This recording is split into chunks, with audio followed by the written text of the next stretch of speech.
Hey y'all, welcome back to Woodworking with the Idiot. I'm the Idiot, Big D. It has been a while since I've done a video. I really enjoy doing these for you guys. The reason it's been a while is it's been a long December, January. We had our little baby girl born.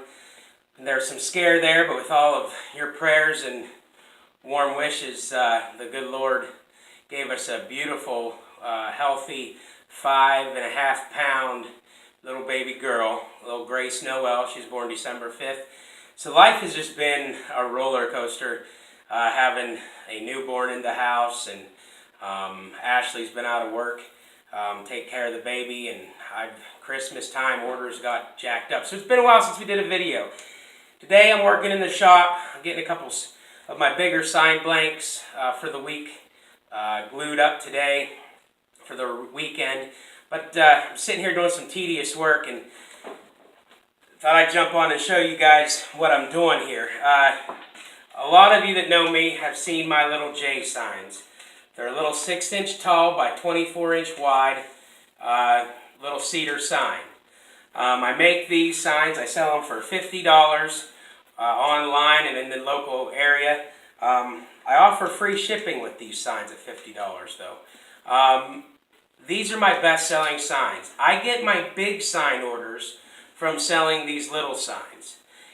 I've learned in this business that if I take the time, and it's a lot of time, to advertise these little J signs, then the big signs, guys, they'll come along, or girls, they will come along. People inquire about these little signs, then I've gotten commercial signs out of selling them little signs. Of course, we all like the bigger signs.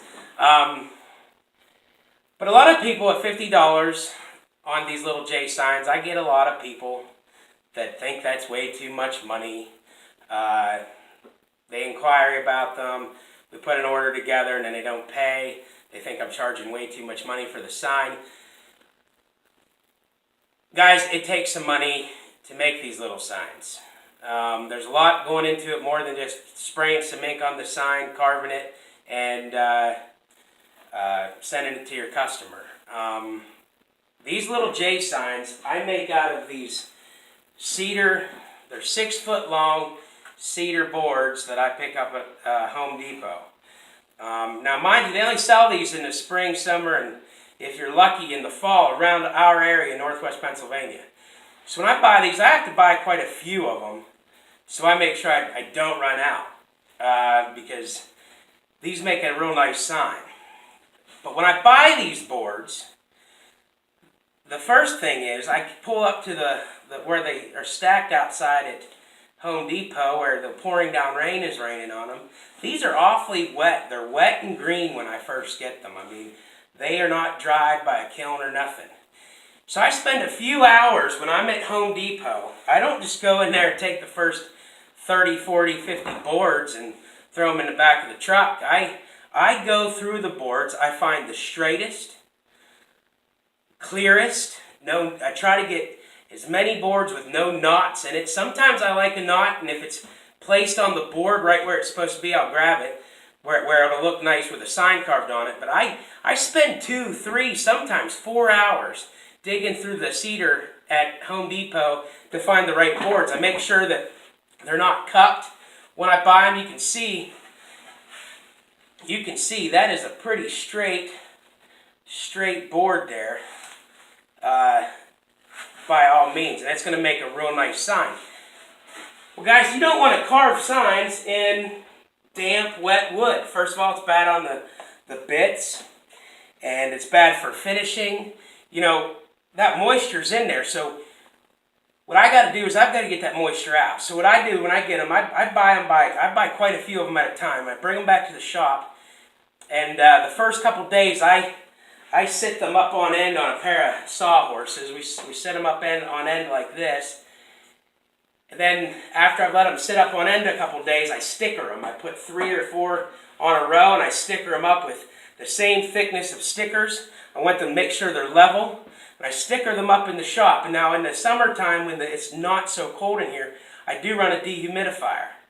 But this shop gathers moisture. We have a small electric kiln that Elmer Thomas, Grandpa Thomas, built, I'm going to say back in the 80s sometime, maybe late 70s, but I want to say sometime in the 80s. And we use that kiln. But that kiln takes up electricity, which costs money. So there's money involved at this point trying to get the moisture out of my boards, because I have to keep a ongoing supply of lumber. Now, some of these boards, when I pick them up from Home Depot, I bring them back to the shop, I put a moisture tester to them. They're 50, I've had them 50, 60% moisture content. That's like a sponge. It's a piece of cedar that you could wring the water out of it. So by the time, no matter how long they sit here in the shop, my shop draws moisture.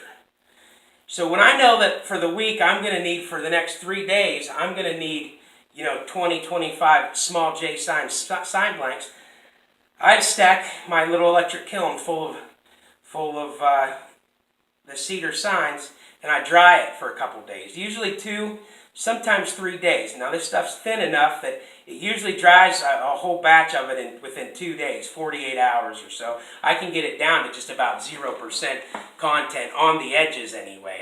No real way of telling on the middle, but once I get them out of the dryer and I've got that content low, if I just get them out of the dryer and stick them on stickers, guess what? Within 3, 2, sometimes a day, depending if it's raining out, that moisture will go back up to 14, 15, 18% just for sitting in my shop.